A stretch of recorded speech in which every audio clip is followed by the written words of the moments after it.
کو پیغام سنانا ہے، اس کو دعوت کہتے ہیں۔ اس میں ہم سب مجرم ہیں، عوام بھی، خواص بھی، معذرت کے ساتھ علماء بھی، صوفیاء بھی، تبلیغ والے بھی، ہم سب اس میں مجرم ہیں کہ ہم نے اقوام عالم کو اللہ کا پیغام سنانے کا نہ کبھی سوچا نہ کبھی درد۔ تبلیغ میں مولانا الیاس صاحب نے نیت کروائی اور اللہ کا فضل ہے وہ نیت سامنے ہے تو دنیا کے آخری کنارے تک جماعتوں کو بھیجنے کا نظام چل رہا ہے اور لوگ جوک در جوک اسلام میں داخل ہو رہے ہیں۔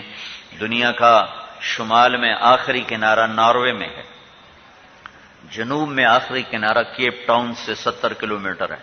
ادھر تو میں گیا ہوا تھا 1991 میں، لیکن یہ شمال میں نہیں گیا تھا۔ تو اس دفعہ میں اگست میں ناروے میں تھا، تو میں نے ان سے کہا کہ مجھے وہ لے جاؤ شمالی کنارے، جو دنیا کا آخری کنارہ ہے شمال میں، نارتھ میں، اینڈ آف دا ورلڈ۔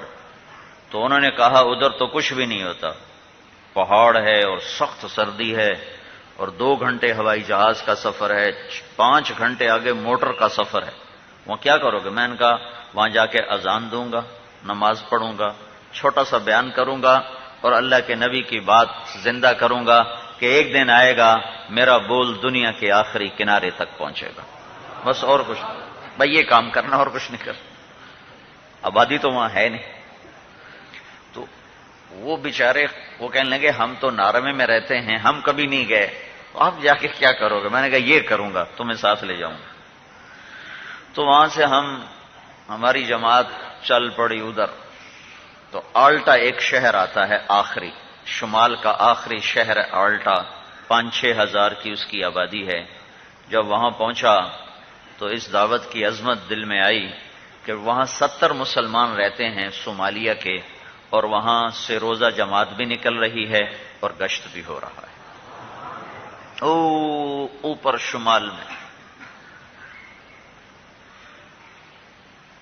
وہاں میں کوئی ٹیکسی ملی نہیں، وہ سیزن تھا، ٹورسٹ گرمیاں تھی نا، تو ساری دنیا کا ٹورسٹ آتا ہے وہاں دیکھنے کے لیے، وہاں سورج کا عجب نظارہ ہوتا ہے۔ تو انہوں نے ہمیں اپنی گاڑیاں دی کہ آپ ہماری گاڑیوں پہ چلے جاؤ، ٹیکسی ہمیں ملی ہی کوئی نہیں، ان کی گاڑیاں لے کر ہم آگے گئے۔ تو وہاں سے روزہ جماعت چل رہی ہے، وہاں گشت ہو رہا ہے اور وہاں جماعتیں پہنچ رہی ہیں اللہ کے فضل سے۔ پہلے وہاں مسجد نام کی شے کوئی نہیں تھی، اب وہاں مسجد بن چکی ہے جہاں 5 وقت اذان بھی ہے، با جماعت نماز بھی ہے، اور سارے صومالین مسلمان ہیں۔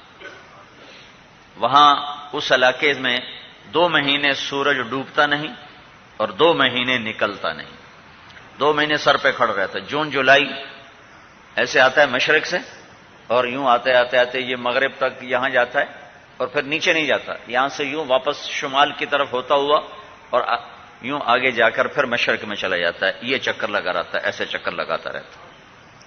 اور نومبر دسمبر نکلتا ہی نہیں، یوں غوطہ لگاتا ہے تو پھر پورے 2 مہینے کے بعد نکلتا ہے، 2 مہینے نکلتا نہیں، 2 مہینے ڈوبتا نہیں۔ تو جب ہم وہاں پہنچے تو اس وقت شام کے کوئی 6 بج رہے تھے، لیکن سورج درمیان میں کھڑا ہوا تھا، درمیان میں، شام 6 بجے سورج درمیان میں تھا۔ پھر وہاں سے سفر کیا گاڑیوں کا، وہ 4 گھنٹے میں پہنچے اس جگہ۔ وہ ایک چھوٹا سا دیہات ہے، پہلے آتا، اس کی آبادی ہوگی 1,500-2 ہزار، شاید اس سے بھی کم ہو۔ وہاں مچھلی پکڑنے کا کام ہوتا ہے۔ جب وہ آخری گاؤں ہے، اس گاؤں کے بعد آگے انسانی آبادی کوئی نہیں، وہ آخری آبادی ہے شمال میں۔ وہاں بھی 12 مسلمان موجود تھے اور جو پہلا مسلمان ملا اس کے 10 دن تبلیغ میں لگے ہوئے تھے۔ یہ تمہارے گشتوں سے کیا ہوتا ہے؟ انقلاب آنا چاہیے، انقلاب، یہ انقلاب نہیں تو اور کیا؟ تمہارے گشتوں سے کیا ہوتا ہے؟ تمہارے گشتوں میں تو مرے مرے گشت ہیں، کوئی سننے والا ہوتا نہیں۔ یہ کہاں تک بات پہنچ رہی ہے؟ یہ انقلاب نہیں تو اور کیا ہے؟ اسی نے ہمیں ہوٹل میں کمرے دلوائے، پھر وہاں سے وہ ہمارا رہبر بنا اور 1.25 گھنٹہ پھر آگے سفر تھا۔ ایسی ہیبت ناک جگہ میں نے یا ہمالیہ پہاڑ دیکھا تھا کہ ایک دفعہ بنگلہ دیش ہماری جماعت جا رہی تھی تو PIA کی فلائٹ کھٹمنڈو سے جاتی تھی ڈھاکہ، تو وہ پائلٹ نے اعلان کیا، جب ہم کھٹمنڈو سے ڈھاکہ کی طرف چلے تو پائلٹ نے اعلان کیا کہ آپ بہت خوش نصیب ہیں آج جہاز کے مسافر کہ آج ہمالیہ پہاڑ کی چوٹی ننگی ہے، یہ سارے سال میں صرف 10-12 دن کے لیے ننگی رہتی ہے، باقی یہ سارا سال بادلوں میں ڈھکی رہتی ہے، تو آج آپ ہمالیہ پہاڑ دیکھ سکتے ہیں۔ تو میں جہاز کے ادھر بیٹھا تھا، تو اس نے اعلان کیا انگریزی میں، تو میں اٹھ کے بھاگا، تو میرے ساتھ مولوی اویس بیٹھا تھا، وہ سمجھا نہیں، انہوں نے کہا کیا ہوا کیا ہوا، میں نے کہا آ جاؤ آ جاؤ آ جاؤ۔ ہم ادھر جہاز خالی ہو گیا تھا، کھٹمنڈو میں جا کے سارا جہاز خالی ہو گیا، ٹورسٹ تھا وہ سارا کھٹمنڈو میں اتر گیا گورا، تو ہم صرف وہ بنگلہ دیش اجتماع کے جانے والے 40-50 آدمی بیٹھے ہوئے تھے۔ میں نے جیسے کھڑکی میں دیکھا تو اللہ اکبر کئی دفعہ ہم کہتے ہیں، لیکن اللہ کی قسم جو اس وقت میرے منہ سے اللہ اکبر نکلا، وہ ایسا اللہ اکبر کبھی میرے منہ سے نکلا نہیں۔ اللہ اکبر، یہ پہاڑ، یہ اللہ کا کیل ہے، تو اللہ کتنا بڑا ہوگا، اس اللہ کا کیل اتنا بڑا۔ یا اس وقت میرے اوپر ہیبت طاری ہوئی تھی کہ میں نے ایسا منظر مخلوق کا زندگی میں کبھی نہیں دیکھا، یا اس جگہ پہ جا کر وہ ہیبت طاری ہوئی کہ اللہ کی مخلوق اور اللہ کی تخلیق اور اللہ کیسا خلاق ہے، بلا وہو الخلاق العلیم۔ وہ آگے جا کے میدان سے آ جاتا، میدان ہو جاتا ہے، پھر وہاں جا کے ایسے پہاڑ یوں ہے جیسے کسی نے آری سے کاٹا ہو، سیدھا ایسے کٹا ہوا، آگے سمندر، شمال کا آخری کنارہ دھرتی کا، آگے سمندر۔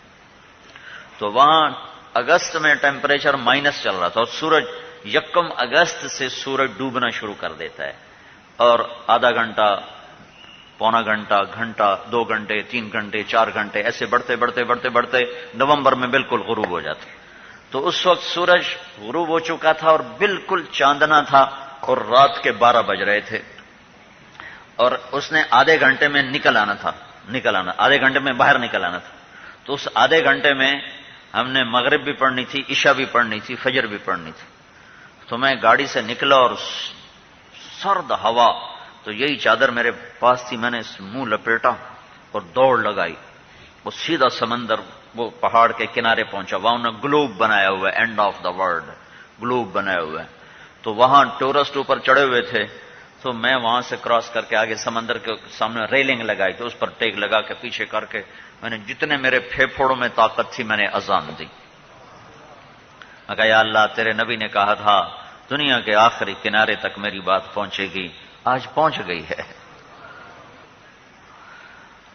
باہر سردی شدید تھی، پہلے میرا جی تھا باہر نماز پڑھیں، لیکن وہ کھڑا نہیں ہوا جا رہا تھا، تو پھر ایک چھوٹا سا ہال وہاں بنا ہوا تھا جس میں ٹورسٹ بیٹھتے تھے، چائے پیتے تھے، کوئی کھاتے پیتے تھے، تو وہاں وہ اندر گرم تھا، وہاں جا کر چادریں بچھائیں اور مغرب کی نماز پڑھی، اس کے ساتھ ہی عشاء کی نماز پڑھی، عشاء کی نماز پڑھ کے پھر فجر کی اذان دی، اور اس کے ساتھ ہی فجر کی نماز پڑھی، اور ساری اپنے وقت پر پڑھی۔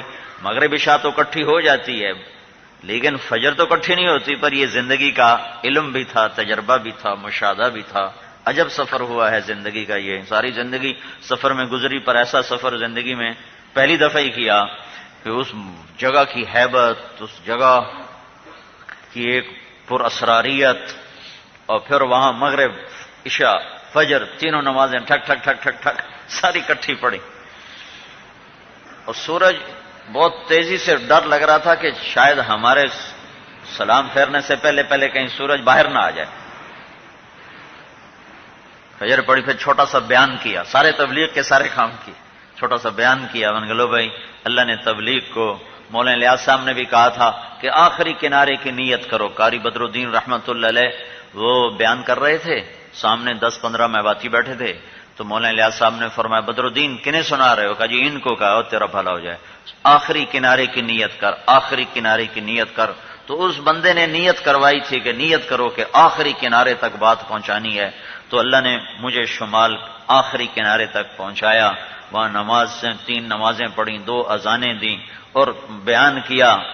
ہمیں ان کی زبان نہیں آتی تھی، ورنہ کسی کو پکڑ کے دعوت بھی دے دیتے، پر ہمیں انگریزی ان کو نہیں آتی تھی، نارویجن ہمیں نہیں آتی تھی، اور پتہ نہیں کہاں کہاں کی خلقت وہاں تھی، لیکن نماز پڑھنا، اذان دینا، یہ سارا دعوت کا عمل تھا۔ وہ ہماری تصویریں اتار رہے تھے جب ہم نماز پڑھ رہے تھے ہماری تصویریں اتار رہے تھے تو متاثر ہوئے تو انہوں نے تصویریں اتاری. تو دنیا کے آخری کنارے تک اس امت کو اللہ نے کہا ہے میرا پیغام پہنچاؤ.